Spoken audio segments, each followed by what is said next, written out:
nos situamos en el tema 2, la escuela de los anales, o lo que es lo mismo, otra historia es posible. Bien, ¿qué se trata con esta corriente metodológica? Pues de pensar que se puede superar el modelo de historia tradicional. A principios del siglo XX comienzan nuevas perspectivas o perspectivas discrepantes con la historia tradicional, con la historia episódica, con la historia historizante que vimos en el tema 1.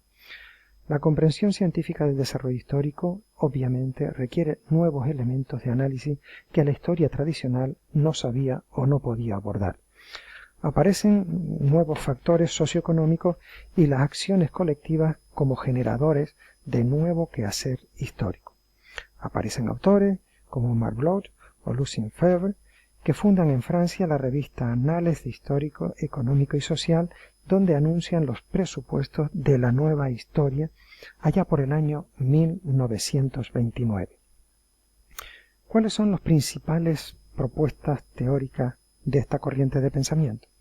Bueno, la historia necesita ser comprensiva en sus campos de acción, en aquellos aspectos fundamentalmente de tipo económico, de tipo social, de tipo cultural o incluso de tipo político también, pero no como se veía desde el punto de vista de la historia tradicional, donde la política era solo y exclusivamente aquello que hacían los grandes estadistas, los grandes reyes, los grandes hombres de la historia, ¿no?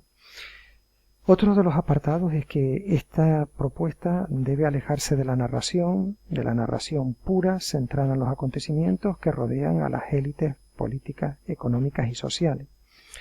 Las estructuras sociales se configuran como elementos decisivos en la explicación de la historia. Por tanto, es una historia que avanza desde abajo hacia arriba.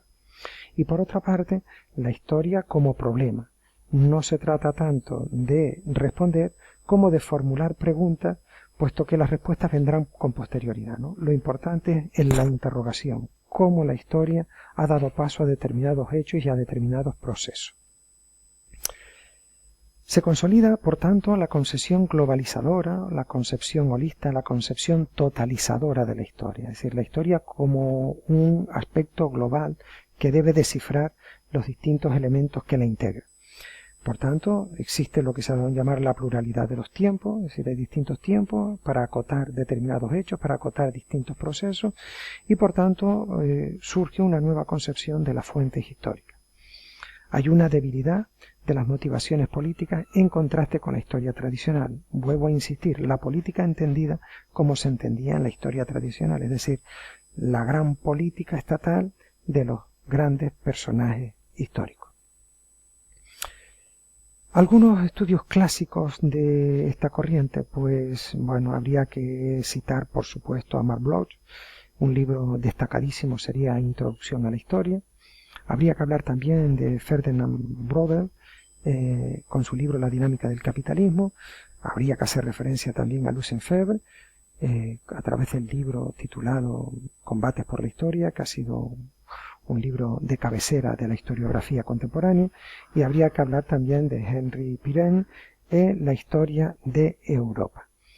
La escuela de los anales inserta o imbricada en la historia de la educación. ¿Cuáles son aquellos aspectos fundamentales que debemos destacar?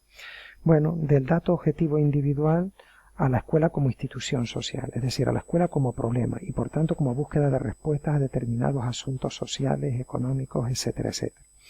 La evolución de la historia de la educación, es decir, no como un corpus cerrado, sino como una historia que ha ido evolucionando, que ha ido marcando una dinámica constante a través de los tiempos.